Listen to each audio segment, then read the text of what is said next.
Board members, at 6 o'clock. Let's call the meeting to order. This is the meeting of the St. Croix County Board of Supervisors. This meeting has been appropriately noticed. It is in compliance with all open meeting requirements. I'd like to invite Matt Milligan forward. Matt is pastor at Living Path Church, a new church plant in the Hudson area, and we are pleased that he will favor us with our invocation this evening. All rise, please. Please bow with me in prayer. Precious Father, thank you so much for the many blessings that are evident throughout this room tonight, for our lives, for our freedom, for our abilities to gather here and participate like we are. Thank you for these men and women who have responded to serve our community in this way. And thank you for your love that takes us in and allows us to share in the governance of what's most precious to you, your people. It's no light thing we're here, so may you help us to remember that and to see with your eyes, I pray. Lord, help us represent you well and to be good stewards of this community and its people as we discuss the business of the evening. May you give us wisdom reflected of your own as our Creator and the one who knows us best, wisdom to move forward in the best ways possible, trusting you with the best possible future that you would bless us and bring about. Give to us a keen thirst for justice and rightness. In a reflection of your love and patience, I pray that you would give us the ability to work together in mutual love and respect, even where there's honest disagreement. And I pray for the agenda set before this group today. Please give an assurance of what would please you and what would benefit those who live and work in and around our beloved community. We welcome you here, Lord, in the power and presence of Jesus Christ our Lord. Amen. Amen. Please join me in the pledge.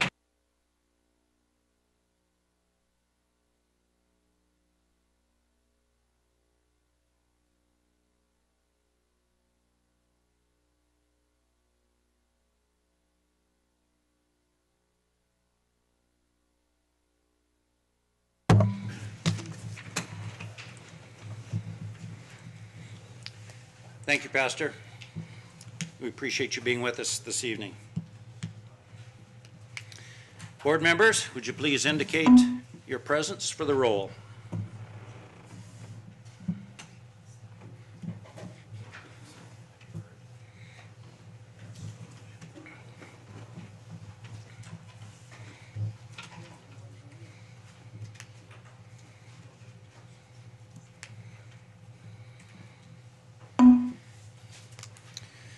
We have 17 board members in attendance. We do have a quorum. By way of personal privilege, I would indicate to you we do have one supervisor who is not here this evening and is taking what for some of us may well be a bucket list experience. Supervisor Tim Hood happens to be rafting the Grand Canyon tonight, and the rest of us are here. So I would say that our not envy, but our what would be a better word? What would be better than envy? Our appreciation of the fact that he's doing that is with him. What a neat experience. Maybe even envy for some of us. The consent agenda is in front of you, board members. It does contain the minutes of our previous board session and our orientation session. We are announcing the date of the next meeting of this body, which would be the county board, will be 7 August, and there are no other items on the consent agenda. Chair would entertain a motion. Motion from Peavy, second from Jorg. Fred, you'll need to get your second into the electronic media, and board members proceed to vote.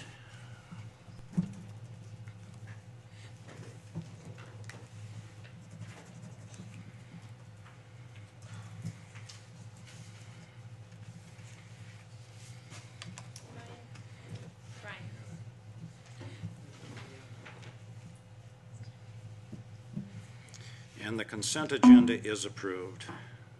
I am not aware of any presentations or recognitions that we have this evening. The only recognition that I could use with an extreme amount of stretch would be a former supervisor who is in the back of the room. I assume you're showing up for some more recognition? No? Okay, then you will get none.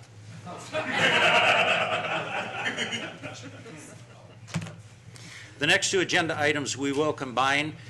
Board members, we do have some appointments, some administrator appointments. These will require confirmation of the board, and Administrator Thompson can articulate those appointments. They are on the agenda in front of you. He can highlight those. Then we will entertain the appropriate motion for board confirmation. And then as long as you have the podium, Mr. Thompson, then you can proceed right into your administrator's report. Go ahead. Thank you, Mr. Chairman. Just a couple items to report on before we get to the appointments. You should have this week received from the Office of Corporation Counsel a report which was entitled Mandated Services Report. And this was a request that came forward from some county board supervisors, and rather than just responding to a couple of you, the Corporation Counsel's office, working with staff, put that report together, and we sent it out to the entire board.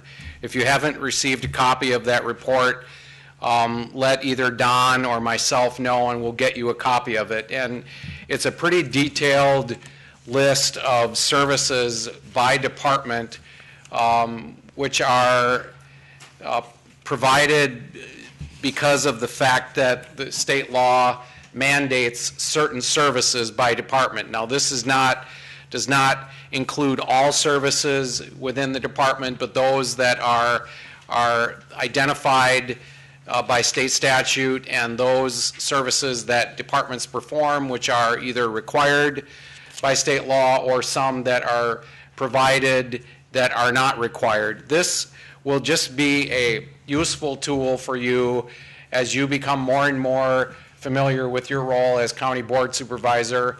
It will become even a more useful tool during the budget process.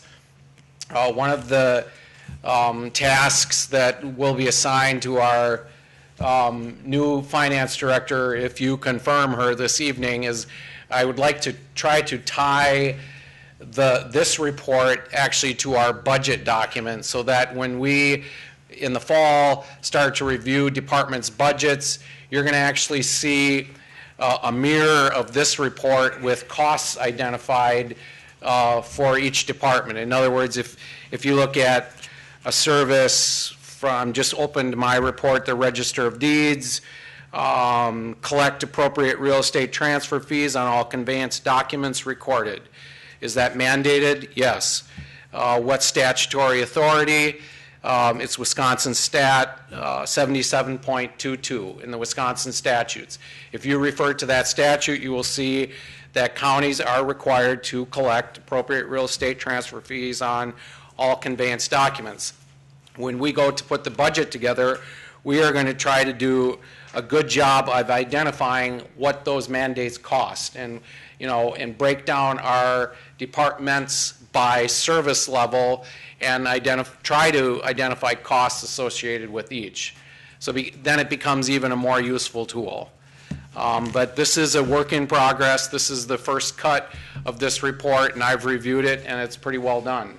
And I think you will find it useful as you get more and more into your role as county board supervisor. So that's the first item.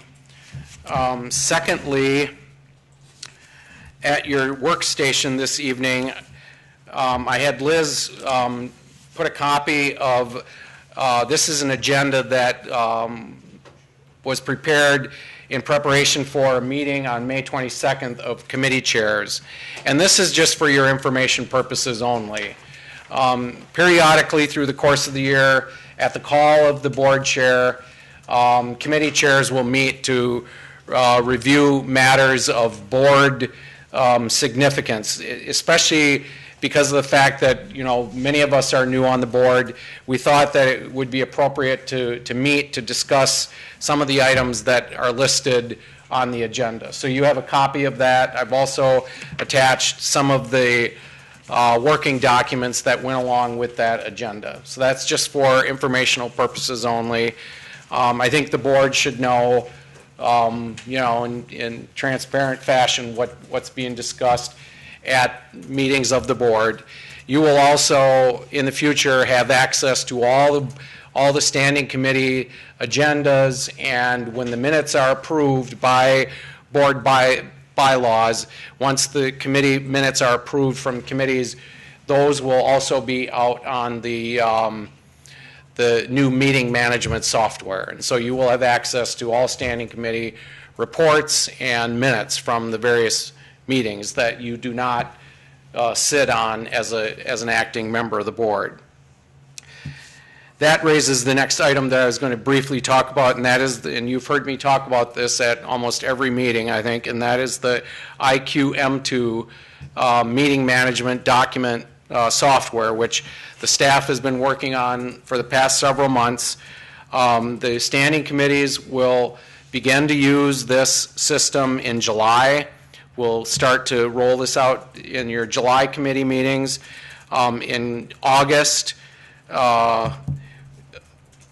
we will roll this out to the county board. We'll work through the standing committees first in July, and then in August, we'll start using it here at the county board.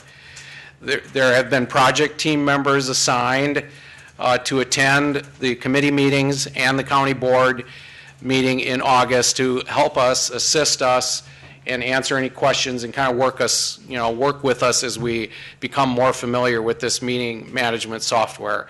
I'm told, and the little I've been sitting in and observing, that this is easier than trying to access all the information as you have been trying to through the FTP site. That will go away, and the meeting packets and documents will be available from the new portal. And it's more user-friendly than what the current system that we're using. So I think you're going to like it once we get it up and running and you become, a little familiar with it. But I don't think it's going to be that challenging for us. If I can figure it out, I think we all will be able to. The next item is the pay for performance. You've also heard me talking about this. That project is moving forward. A lot of good staff work has been done on it. We had a meeting about 2 weeks ago with all the leadership in the various departments, a group of about, I don't know, Tammy, 40, 50 employees, and these were managers, supervisors, what we identify as the leadership of the various departments countywide, and we started to introduce pay for performance at that level. It went over quite well. We had lots of questions and a lot of good input. Following that meeting, the project team conducted focus groups or dry runs with selected employees, and they actually had the employees work through the system, go through the evaluation tool, and it was very useful. The next step after that, we will, Tammy Funk, the HR director, will be conducting training sessions with managers, supervisors, and employees to begin to roll this out at a more detailed level with the actual workforce. In June, the Committee on Administration will begin to review the policy that will be ultimately approved by the full County Board of Supervisors, the policy that will govern pay for performance. And so that policy will be brought to the June 18th County Committee on Administration meeting. Then in July, and we just scheduled this today, but on July 17th at 9 a.m., we will have a Committee of the Whole meeting, and that's all of you. And so if you will be getting a notice on this, but you should put this on your schedules soon, July 17th at 9 a.m. July 17th at 9 a.m. And that meeting will be conducted in this room. It will be Committee of the Whole, and we will be covering pay for performance. We're going to review in detail the system and the policy. And then we have a couple other agenda items that are kind of in the pipeline that we'll bring forward. It's not going to be a heavy agenda. The focus will be pay for performance because the board needs to get fully enmeshed in this before you approve the policy in August. Hopefully the goal is to get this back to you, in front of you as a board in August for formal approval. That's it for an update on various projects that we've been working on. The last item, and this is also a separate agenda item, is the appointments that I'm bringing forward tonight to you. We have 3 individuals that I will be appointing this evening, or recommending to the board for appointment. The first is Don Gillen, and Don is seated over here to my right. Don is being brought to you as the recommended appointment for the Office of Corporation Counsel. And Don is a St. Croix County native. He was raised in New Richmond. I don't know if you were born in New Richmond, but born and raised in New Richmond. Don went to graduate or undergraduate school at UW-Eau Claire and majored in accounting, which is useful for us, especially with all the stuff going on in our finance department. You know, sometimes Don not only is a legal scholar, but he's a pretty good bean counter and pretty good number cruncher. Seriously, he's good. So we're lucky to have Don. Don worked at Doughboy Packaging in New Richmond as a cost accountant for about 3 years, from 1979 to 1982. He went to the William Mitchell College of Law and graduated with a law degree in 1986. Don started out his practice as an attorney with Gee, Hendricks, and Knudsen and G in Superior, Wisconsin. That was quite a law firm, the name of a law firm. That's good. So he had some private sector experience. He worked there from 1986 to 1989. Then Don came to Hudson, Wisconsin, back to St. Croix County, and worked with Haywood and Carey in Hudson. That's another law firm. I don't know if they're still here, but okay. And then in 1990, Don was hired as an assistant corporation counsel and has worked in that office for the last 22 and a half years diligently as the assistant corporation counsel. And we had turnover in the office at the first of the year. You've heard me talk about it and update you. After a lot of good work by both Don and Heather in the office, and also assisted by Kathy Spott and Nicole in that office, the decision was made over the past several weeks, and I met with Don and I said, Don, you know, you're going to get the appointment as corporation counsel. You've paid your dues. You've done an excellent job, and it's my pleasure to recommend your appointment for corporation counsel. Thank you. The second individual that I will be recommending for appointment tonight is Miss Ellen Denzer. Come on forward, Ellen. Ellen graduated from Ellsworth High and received her Bachelor's of Science degree from UW River Falls. Ellen also has unique experience as working in the media.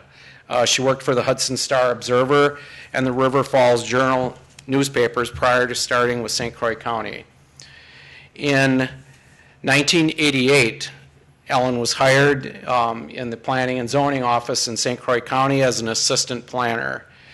In 1990, she was promoted to planner.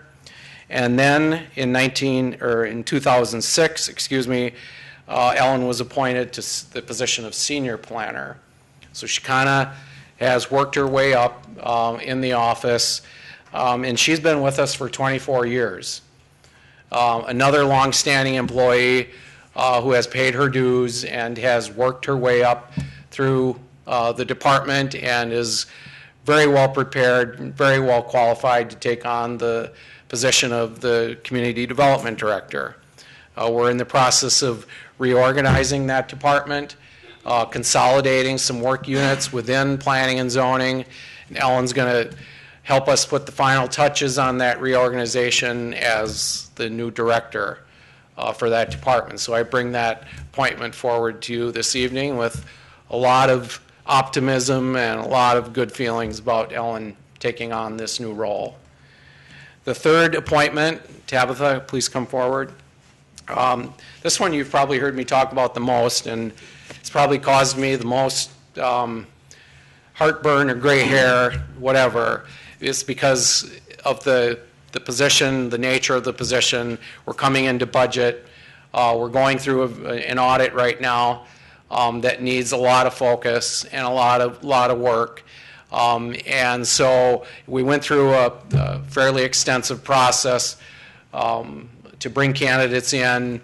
None of them rose to the top. You've heard me talk about this.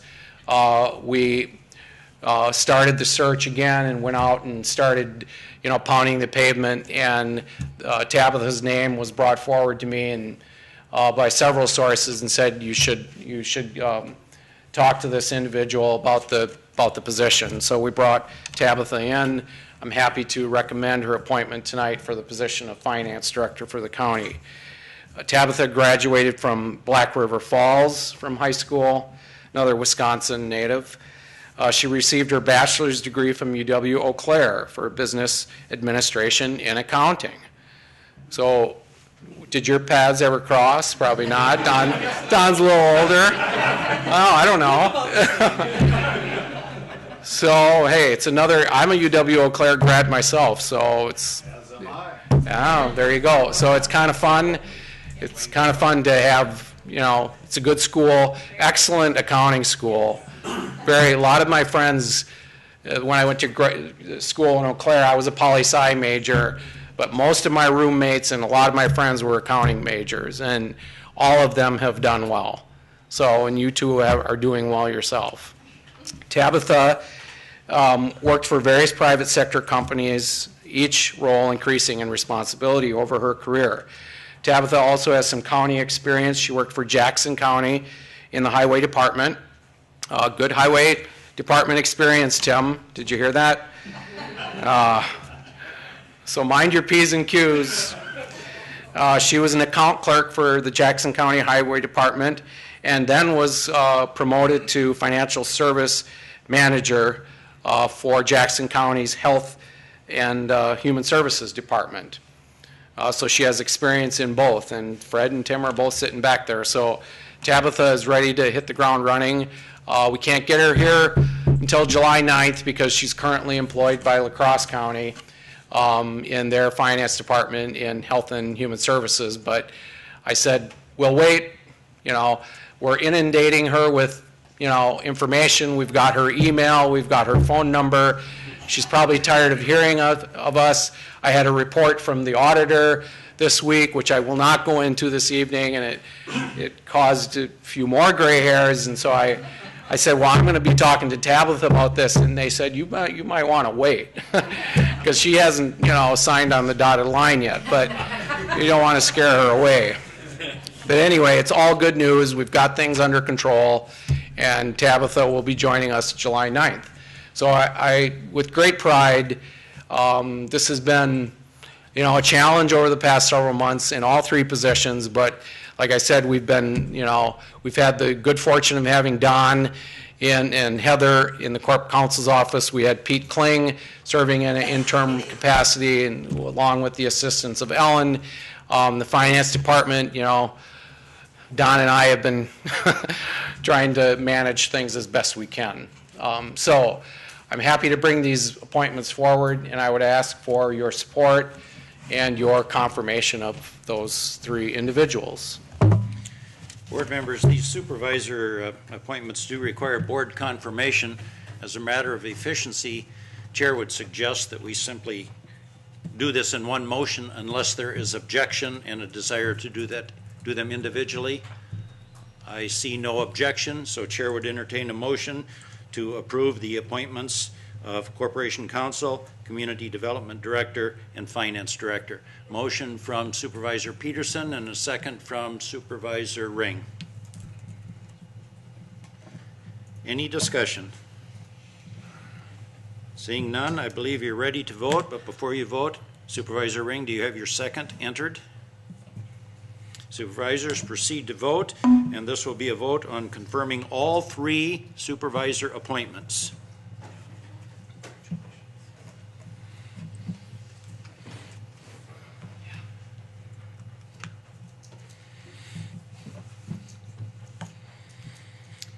And the appointments are approved. And I think a round of congratulations are in order for all three.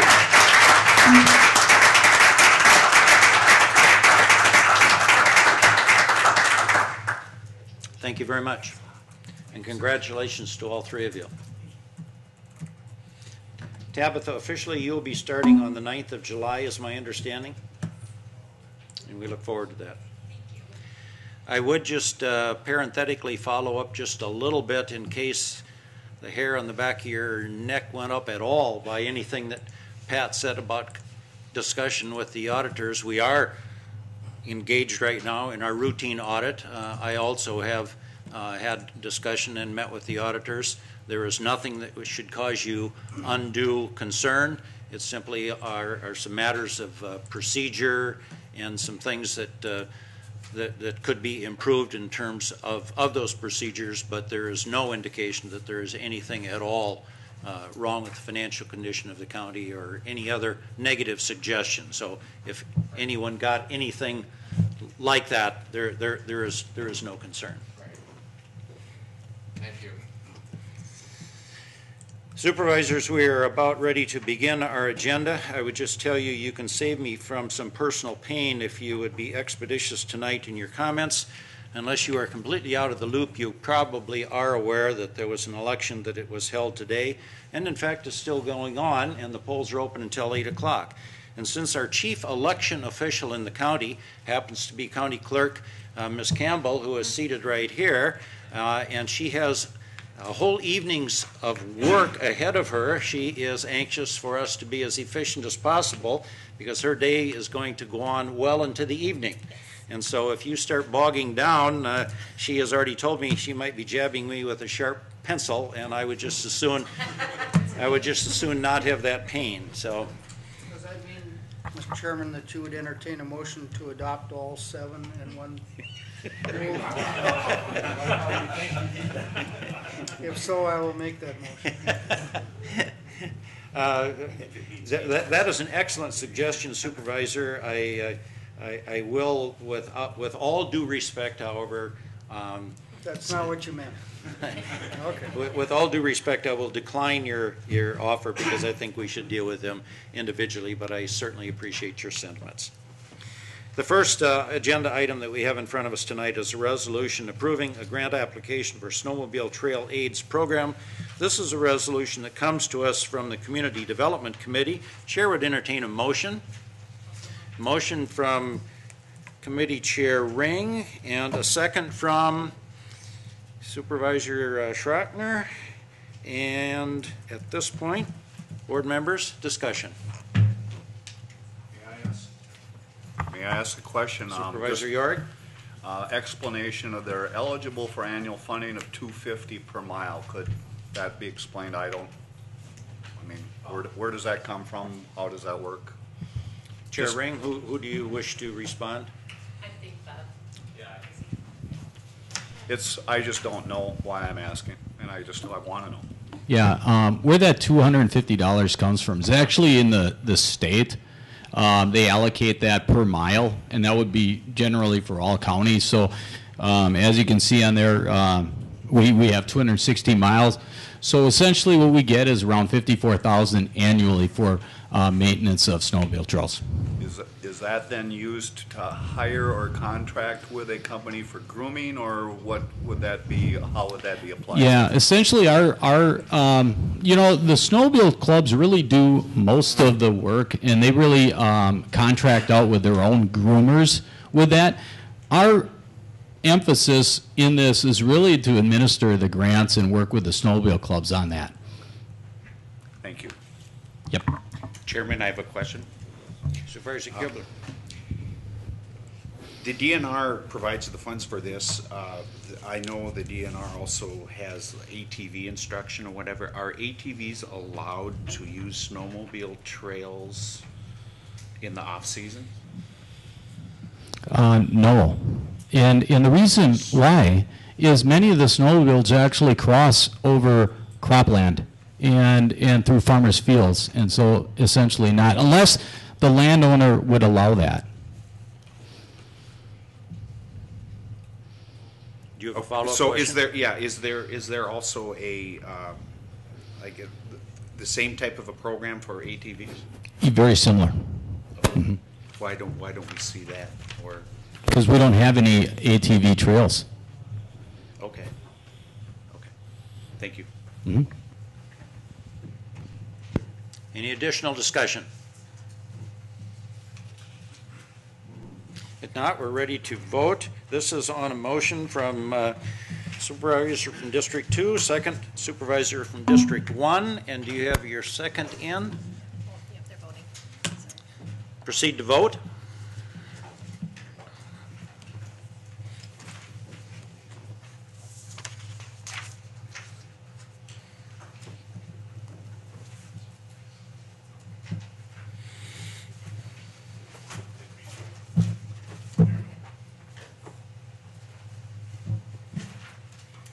And the resolution is adopted.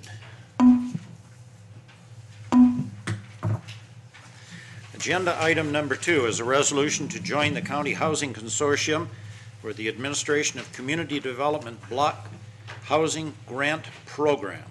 This also is a resolution that comes to us from the CDC Committee. Chair would entertain a motion. Motion from Chair Ring, second from Brinkman. Discussion.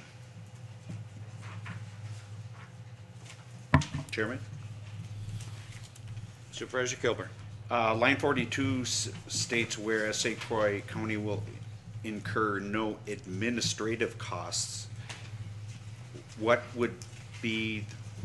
types of costs could incur? Chair Ring, do you wish to have Ellen Denzer respond, or do you wish to I respond? think I can respond. We don't expect that there will be any other costs. The grant funds, we expect the county to get about $200,000 per year from that fund. So we don't expect other costs. There may be some staff time in promoting the program. So would that, what type of cost would that be? I think it's things that would be dealt with in their programming, like I understand the county extension service in their, when they communicate through a newsletter, something, that information could be shared, or with the Department of Aging, that information could be put in the newsletter. So I think it's things like that when I'm talking about promotion. Yes. So that information would come through this, be partially funded by this grant then? The administration will be funded by it, but we have some promotional costs, and there will be some subcontracted work. So we don't expect any additional cost to the county. Does that answer your question, or maybe Ellen, do you have any additional information do you want to share? Does it answer the question? If it doesn't, I'd be happy to share it, otherwise that's fine. I guess maybe just as a percentage is what costs could incur is really the open book there. The understanding that I have from this, from talking to the people involved, is that this will not have any out-of-pocket costs for St. Croix County.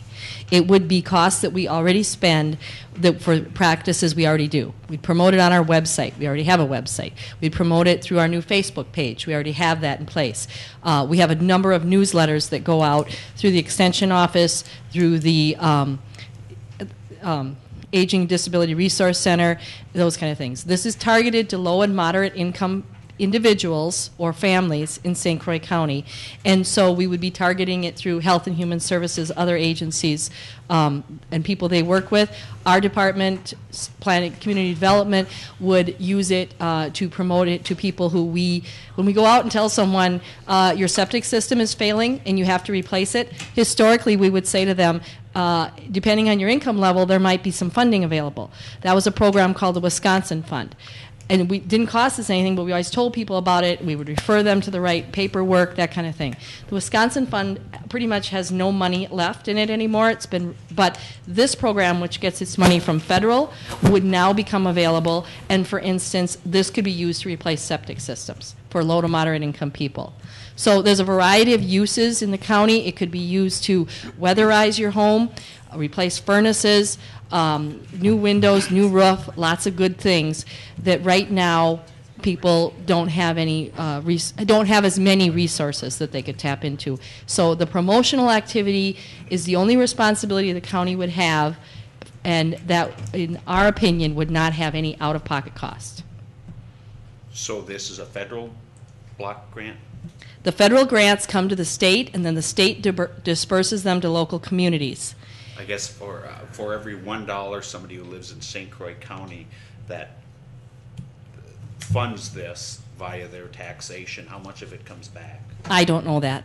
I don't know how much goes in and how much comes back. I don't know that. I can tell you, though, but an important fact is that St. Croix County, because we have a fairly high income level in this county, we have not, as a county, been eligible for community development block grants in all the time I've been in St. Croix County. We have a few smaller communities, Deer Park, Village of Woodville, that have gotten community development block grants. But all of our rural residents, because the county never was eligible, have never been able to get it. By joining this consortium, there's basically the state has a couple objectives. The state's saying we don't like dealing with all the thousands of communities in the state. We want to condense it down to about 10 consortiums. And we want to simplify the paperwork. And then by doing that, the other counties in the region, in our consortium, make suddenly their low income levels bring us into eligibility, which we would not have without them. Yes? I have another question, and this is obviously a new program. What would happen if there was a surplus of this $200,000 block grant at the end of the year? Where would that be applied? Would that be a carryover? Or am I way ahead of myself in that, or ahead of the whole situation here with that question? I'm just curious. It's a good question, because that's not exactly how it works, and it's good that you understand how it works. For instance, Chippewa County recently received a $300,000 grant. Okay, there's no, what we would expect is about $200,000, but it's possible we would get more. And the way that the program works, it actually is a revolving loan fund. And so there's a lot of administration to it. All that would be done through Chippewa County, the community county that offered to be the lead county. And what would happen is when a person who receives this additional funding to weatherize their home or put in a new furnace, when they sell, they pay it back. And it's a revolving loan fund that we keep the money in the county, and we keep paying it out to other citizens. And it never goes back. It never ends. It just keeps revolving for our community, our people. Mm-hmm. So where have these citizens gotten the funds for those repairs in the past? They had to pay for it themselves. They didn't get it from... There's a few other programs in the state, but again, a lot of our residents could not get it because our average income in this county is very high. Do you have a question, Mr. Schechter? Okay. Is the loan pool for consortium, or is it based on our citizens' needs? That'll be a little bit of what will be figured out with the initial couple of meetings of that consortium, but my understanding is that they would be applying county by county, and so it would be our county's funds. Each year there would be a grant application, and the money would be dispersed among the counties in the region, or just to one or two counties, depending on how that's decided in the initial meetings of the consortium. So we don't really know the answer to that. We do know in the sense that two of the counties in that region, St. Croix and Pepin, have not gotten these community development block grants in over 25 years. And so they would probably we'd be the very first ones getting it. And it could also be that, again, it would be equally spread out among all the counties. But for instance, Chippewa County said, we've already got a $300,000 grant we just got last year. We don't want more. We want to wait and get it later. So they would probably bow out of it the first year. So again, we would be likely to get more money because of that. This first year could be a really good year for us. Any additional discussion? Yep, I got just one quick one, Daryl. Ellen, Supervisor we talked on Hoskins. Friday for a while. Mm-hmm. Can you explain to us how this is going to affect or possibly affect emergency management and the ones that they may need later on? Because I know we applied a couple years ago with the floods for this fund, and that was through FEMA. Is this going to be different than that? Yes, this is different. There are community development block grant programs that are different from this one. This one does not cover floodproofing, to my knowledge. Now, perhaps it does, and I didn't get that information. But the list of programs that I got that it covers did not include that. It also includes, in addition to weatherization and things like that, it does include low-income housing, someone who wanted to go out and get a low-interest loan and construct more low-income housing in our county. It provides funding for that. It provides funding for remodeling of multifamily housing for low-income or moderate income, but I don't believe it does floodproofing, but I could be wrong. Any additional discussion? If not, this is a resolution that comes to us from the Community Development Committee. It's a resolution to join the County Housing Consortium. This comes to us on a motion by the supervisor from District 2, a second by the supervisor from District 14. Is the second in? Supervisors, proceed to vote.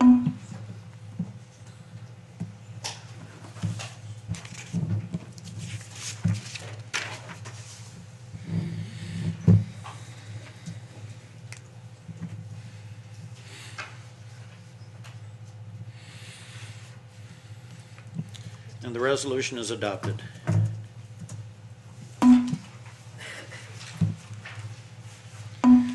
Board members, I was reminded by our Corporation Counsel of a bylaw, and I need to refer back to that bylaw, and that is on a question of voting. And the bylaw simply reads, a supervisor may abstain from voting, but upon completion of the vote, he or she shall explain to the county board chair the reason for the abstention. The chair may approve or reject the reason. If the reason is rejected, the supervisor must then vote yes or no. No supervisor shall be permitted to explain how his or her vote or abstention is taken while the vote is in process. So I refer back to the vote that was taken on confirmation, and I am reminded that Supervisor Kilber did abstain. And so to follow our bylaws, I must at this point put the question to the supervisor and ask the reason for your abstention. Bias of the experience on Hudson Star Observer and the River Falls Journal. I'm not certain I understand. I just have bad experience with those two media outlets, put it that way. I understand that part, but I really don't want to draw this out, but I'm not seeing how that's germane to... Then I'll vote no. Okay. I would prefer an up or down. Thank you, sir.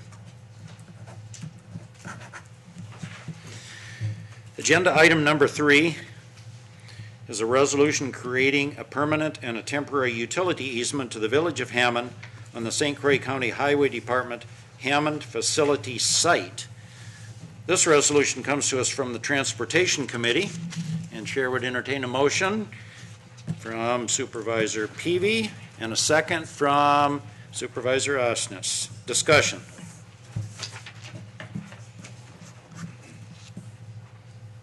Any discussion on the resolution? Since there is no discussion, I'm assuming there's nothing that you feel that's necessary to explain about it. Chair? As long as there's no questions, otherwise we can have Tim come forward. All right. Board members, this is a resolution granting a permanent and temporary utility easement to the Village of Hammond on the St. Croix County Highway Department Hammond Facility Site. Motion by Supervisor Peavy, second from Supervisor Osnes. Proceed to vote.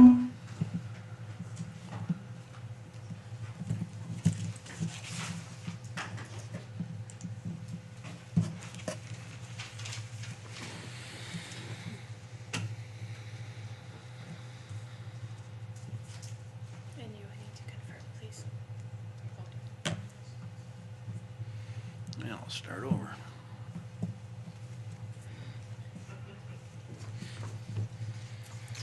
And the resolution is adopted.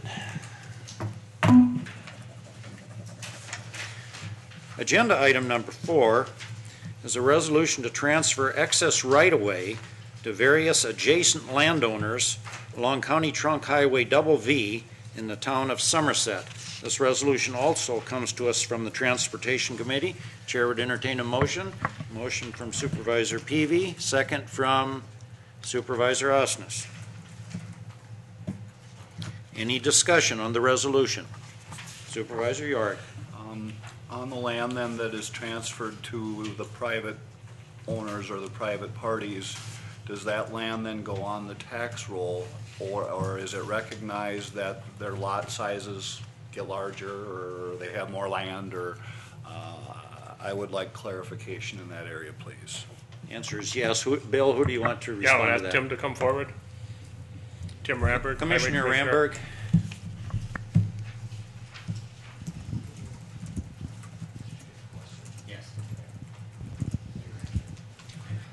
I'll think about it. Yes, we've been working with some assessors when we do road construction, and that question comes up a lot. I'm paying property taxes to the center line of the road and those types of questions.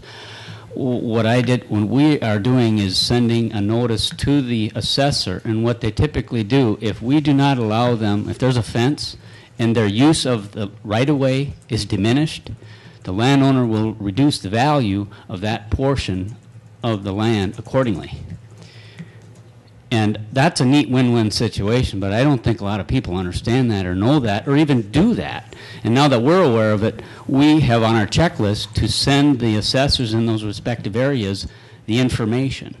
So that's kind of a yes and a no, because they still probably will pay to the center line of the road if that's the way it's drawn on this, on their certified survey map, but the value will be adjusted accordingly.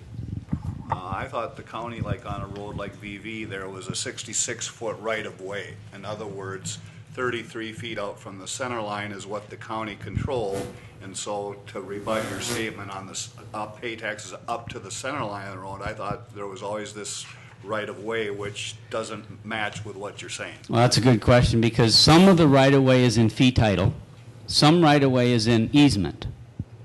On fee title, we actually do own it, and this has a mixed bag. And we inherited this road from Wistot when it used to be 64, and so there was a lot of right-of-way way back in where the people were parking their cars. And in order to do housekeeping and encroachment enforcement, it's so gray, we need to have a definite line, as here it is, and then if it's fee title, correct, they don't pay any. And that's recorded on their deed. But if it's easement, then it's adjusted. Thank you. Will this clear that up? Yes, sir. Yes, sir. We have more to do after we move forward with it, and then we need to work with the landowners, and we'll have the RW signs there, so we can enforce it and work with the landowners accordingly. Any additional discussion or questions? Supervisor Osnes, would you please put your second in? Board members, this is a resolution from the Highway Committee, Transportation Committee, to transfer excess right-of-way to various adjacent landowners along County Trunk Highway VV. Proceed to vote.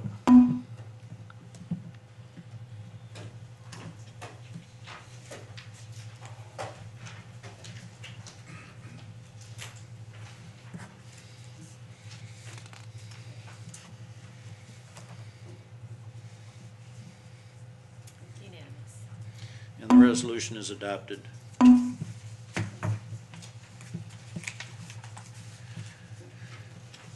Department Head Johnson, I apologize. I overlooked, when we began our presentation, I overlooked the department report from HHS. I'm used to them being at the end of the agenda. Are you in a hurry to get out of here in case any questions would come up, or can we deal with this when we come to the end? Thank you. Agenda item number 5 is a resolution authorizing sale of county property to St. Croix Valley Professionals, Inc. This is a resolution that comes to us from the Administration Committee. Chair would entertain a motion. Motion from Supervisor Peterson, second from Supervisor Hawksford. Discussion. Chairman, Supervisor Malik. I'd like permission to abstain. I represented the people who are who were at the time that I created it, the St. Croix Valley Professionals, and I see two of their names in this motion. I have also done their wills and trusts, and I would find it hard to be objective. Your intention to abstain is accepted. This might then be appropriate for me to indicate the same potential conflict of interest. All three of the owners of this property are close personal friends of mine, and additionally, when the buildings under reference were constructed, I was still gainfully employed as a banker, and I financed their construction. So to avoid any appearance of conflict of interest, I think it's appropriate that I also abstain. Discussion. Supervisor Osnes. Don, you and I talked for a little bit on Friday. Can you give us the updates on the purchase price and then what the fee that the county would be paying? Sure.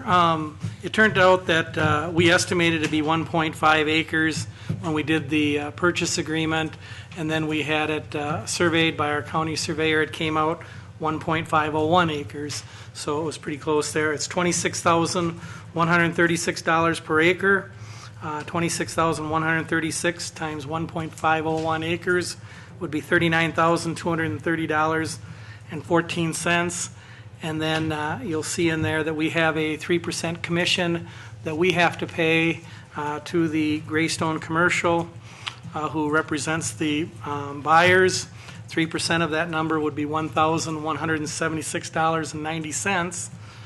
If you subtract that from the purchase price, we would net out $38,053.24. And they're paying all the closing costs. We negotiated that in there, so. I have a question. Supervisor Yard. Was this a negotiated sale, or was this land publicly put up for sale to the highest bidder?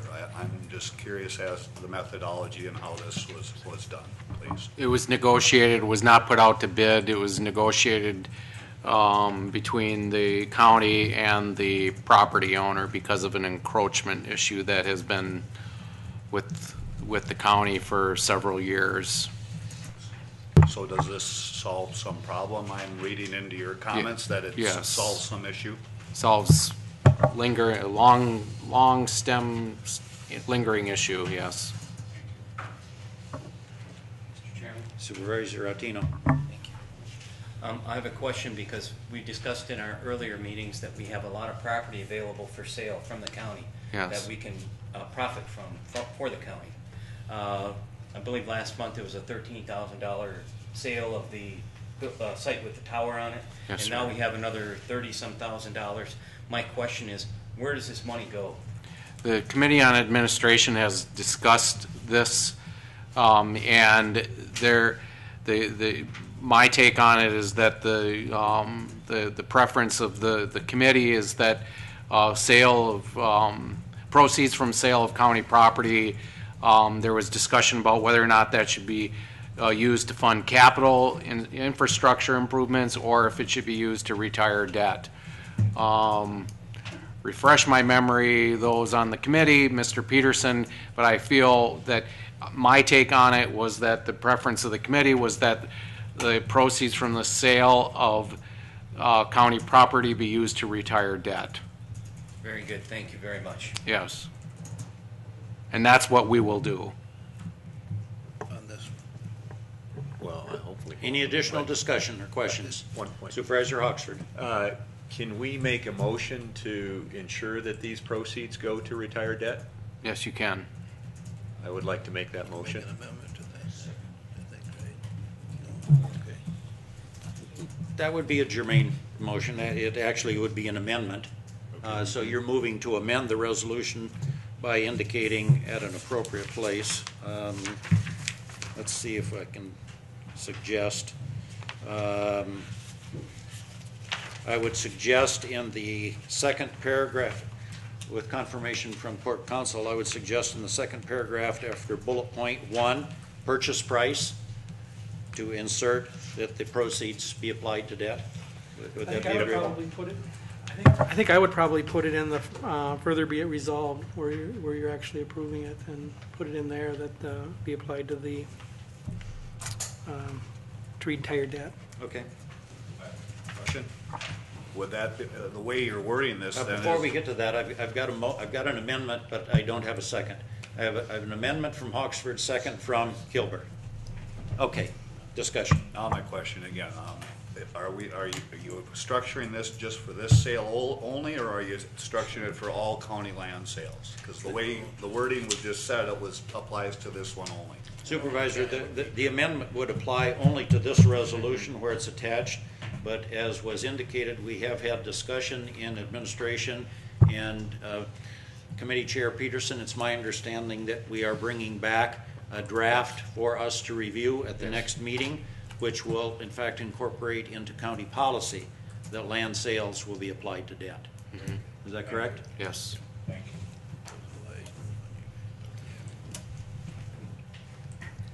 Any additional discussion on the amendment? Okay, at this point, we need to get a new second in. This is a second from Supervisor Kilbert. Get your second in. And we are now proceeding to vote on the amendment. We are not voting on the resolution, we're voting on the amendment. And the amendment is that the proceeds from the sale of this property would be applied to county debt.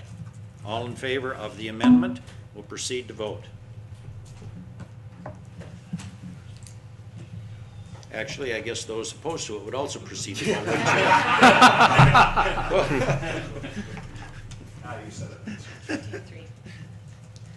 And the amendment does pass. We now have in front of us an amended resolution. Any discussion on the amendment, on the resolution as now amended? Seeing none, I sense you're ready to vote. Now we need to get back, and Supervisor Hawksford, you need to get your second in. We are now voting on an amended resolution approving the sale of county property to St. Croix Valley Professionals, Inc. Supervisors, proceed to vote.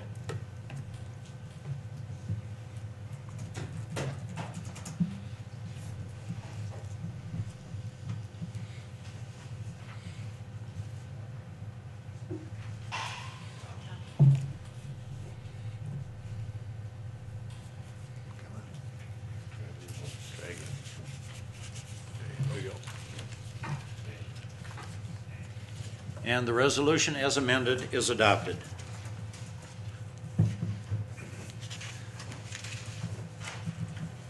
Agenda item number 6 is a resolution approving sale of county property. This is the Ceylon Wildlife Area. This comes to us also from the Administration Committee. Chair would entertain a motion. Motion from Supervisor Peterson, second from Supervisor Ring. Discussion. Supervisor Asmus. I would move that we amend this resolution also and apply the money to the county debt. Is there a second? Second from Supervisor York. Motion Asmus. Second York to amend as we did with the previous. And also in the whereas section, Corp Counsel?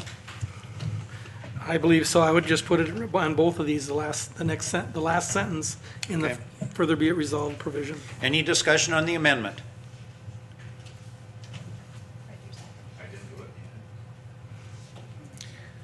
Seeing none, we are ready to vote, and we're voting on the amendment. The amendment would be to apply the proceeds from the sale of this property to long-term debt. Proceed to vote.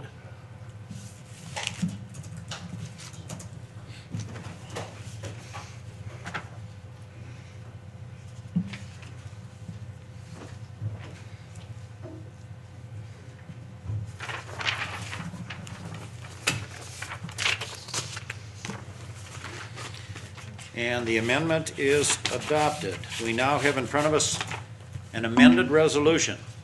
Any discussion on the amended resolution? Supervisor York. I would like to question where the purchase price for 40 acres came up at $28,960. Where was that amount determined, or how was it come to that, or is just what happened? Who can explain that? I believe please? I'll refer to Mr. Heisey, but I believe it was negotiated between the county and the Wisconsin Department of Natural Resources. Bob?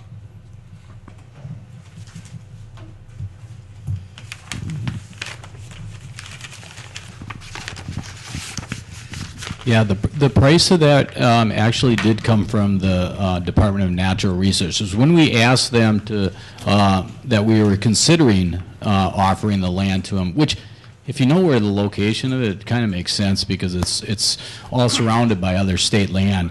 And essentially that was a proposal price that they came back to us with. And so that's how that price became negotiated. Thank you. Any additional discussion or questions? Supervisor Brinkman. I just have one question. This property is indeed swampland. Is this what, if you grew up in New Richmond, this is what we called the Ceylon Marsh? Yes. Is that what this is? Okay. Correct.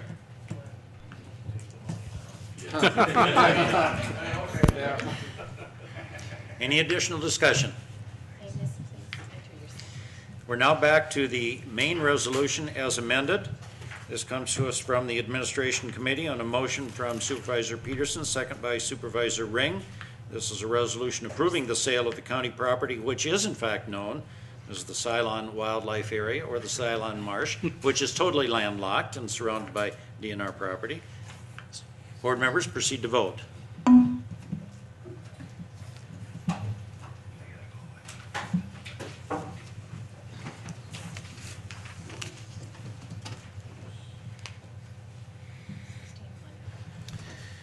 And the resolution is adopted.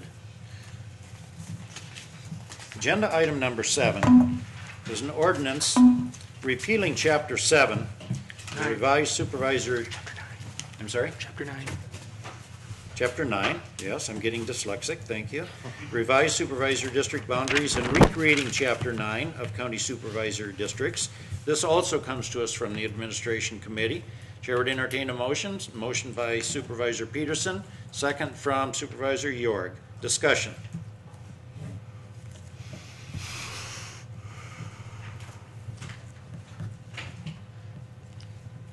Supervisor.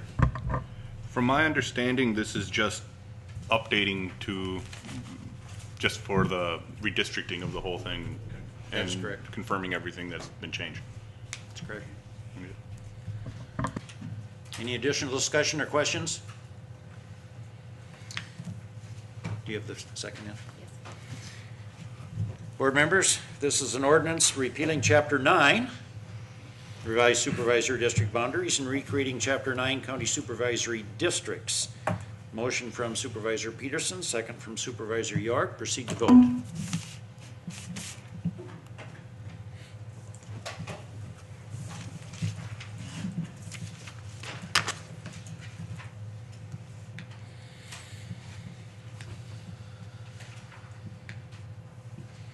And the resolution is adopted. At this point, with all due respect, Department Head Johnson, it was my oversight when I skipped the annual committee report and department report, which comes from Health and Human Services. And this is an excellent document. Looks like this, all bound and everything appropriate. I direct your attention to it. I commend its careful reading to you. Are there any questions that any board member has at this time that they would like to direct to Department Head Johnson? If not, I urge you to carefully read it, and if you do have any follow-up questions, communicate directly with Fred, and he will follow up with you. You will see that we are indicating, as far as announcements, that the 2012 WCA conference will be held this year in La Crosse. It is September 23rd through 25th. As is our practice, supervisors that are desirous of attending the WCA conference should make that indication known to County Clerk Campbell, and she will make appropriate reservations, block reservations, and it will save us some money. I urge your consideration of attendance. This is an excellent forum. There are excellent breakout sessions, particularly for new board members. You might consider attending. It's an excellent learning experience and a good way to network with some other supervisors from around the state. Since this is a recommendation that you attend, per diem and mileage will be paid for those board members that do attend, but make that intention known to Cindy as soon as possible. As Administrator Thompson previously indicated, we did agree earlier this afternoon on the date for Committee of the Whole meeting. I remind you that there will not be a meeting of the County Board in the month of July. The next County Board meeting will be in August. 7 August is the date of the next County Board meeting, so will we use the month of July for a Committee of the Whole meeting? For you new supervisors, that obviously is the same group of people, but we do not meet as a county board. We meet as a committee of the whole. It is more informal, gives us an opportunity to have dialogue and discussion without the formality of motions and some other things that tend to constrain us a little bit here. And that meeting will be held right back here in the back of the room. They're really work sessions, so get that on your calendar.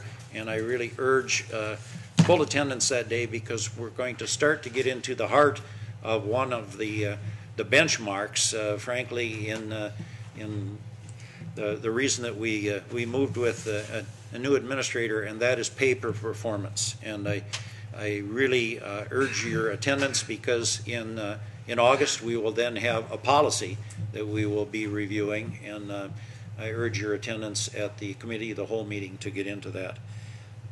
Any correspondence or any other items that you have? No, I have nothing. My prediction was 7 o'clock. I missed it a little bit, but supervisors, our agenda is completed and we are adjourned.